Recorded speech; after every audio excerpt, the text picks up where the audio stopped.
Salut, c'est César, on se retrouve aujourd'hui pour une nouvelle vidéo et je voulais partager ma réflexion sur pourquoi certaines personnes semblent avoir de la chance alors que d'autres non. Est-ce vraiment du hasard ou peut-on créer sa propre chance?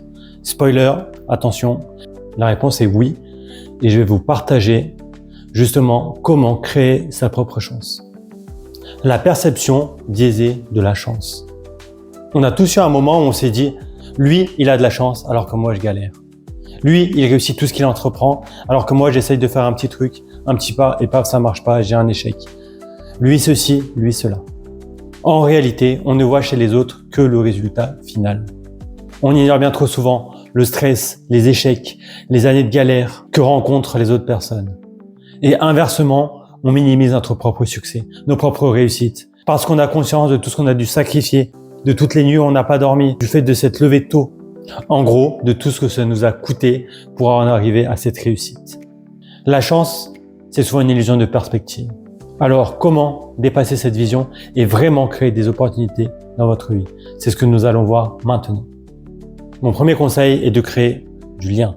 Soyez un papillon social. Les gens chanceux parlent à tout le monde. Ils n'attendent pas que la bonne opportunité vienne à eux. C'est eux qui vont chercher l'opportunité. Pour cela, ils créent. Ils échangent, ils s'intéressent au monde, ils vont parler à d'autres personnes, ils élargissent le cercle social et s'ouvrent à l'inconnu. Par exemple, dans le secteur du travail, une opportunité vient jamais d'un CV envoyé sur une boîte mail, ni d'un message envoyé sur LinkedIn. Les opportunités viennent d'un ami, d'une recommandation, d'une connaissance qu'on a fait lors d'une entreprise, d'un ancien tuteur de stage, d'un camarade de promo. C'est justement les connexions. Chacun connaît quelqu'un qui dit « Ah oui, je peux recommander cette personne, puis cette personne, et ainsi de suite. » Et cela permet vraiment d'aller vers l'opportunité. Je te conseille donc de multiplier les interactions et de diversifier les profils que tu connais autour de toi. Ainsi, tu augmentes mathématiquement les probabilités de tomber sur une idée, une personne, un nouveau projet qui t'accompagnera vraiment vers tes objectifs et ainsi de maximiser tes chances. Mon deuxième conseil est de prendre des risques contrôlés. Sors de ta zone de confort et va vers l'inconnu. Tu veux attirer l'imprévu? Arrête de vouloir tout contrôler. Pour cela, tente un truc fou. Déménage dans un pays où tu ne parles même pas la langue. Va à des soirées parler à des inconnus alors que tu ne connais personne. Complimente ce garçon ou cette fille dans la rue sans aucune raison. Lance un business, échoue plusieurs fois, une fois, deux fois, mais mets-toi en mouvement.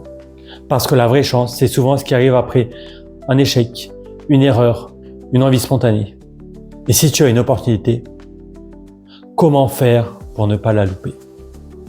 Mon troisième conseil est maximise ton retour sur la chance. La chance en soi, c'est ni juste ni équitable. Ça frappe au hasard, un peu comme la foudre. Ça tombe sur des gens, on ne sait pas pourquoi. Ça tombe sur n'importe qui, à n'importe quel âge, quel que soit le pays, l'origine. On ne sait pas. C'est quelque chose que mathématiquement, on ne maîtrise pas. Mais la vraie question, c'est pas « as-tu de la chance ?» La vraie question, c'est « qu'as-tu fait de cette chance ?» C'est ce qu'on appelle le retour sur la chance. En anglais, « return on luck ». Pour en donner la définition du retour sur la chance, c'est la capacité à tirer le maximum d'un événement chanceux et à l'inverse, à limiter les dégâts d'un événement malchanceux. Pour en faire un levier de croissance personnelle et ou professionnelle. Les personnes chanceuses maximisent leur potentiel à un instant T. Elles voient une ouverture et elles s'y engouffrent totalement avec tout ce qu'elles ont. Mon quatrième conseil est de cultiver l'optimisme comme stratégie.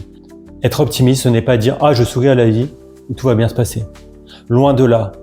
Être optimiste, c'est un levier de performance. Un opportuniste verra beaucoup plus d'opportunités qu'un pessimiste. Même s'il se trompe parfois, il passera moins souvent à côté de quelque chose de grand.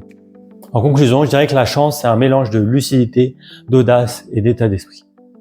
Je vous ai partagé 4 conseils. N'hésitez pas à les mettre en pratique et à me dire en commentaire ce que vous en pensez et si cela a un impact dans votre vie. Alors tu vas être plus chanceux, tu sais maintenant ce qu'il te reste à faire. C'était César, merci de m'avoir écouté. Ciao, ciao.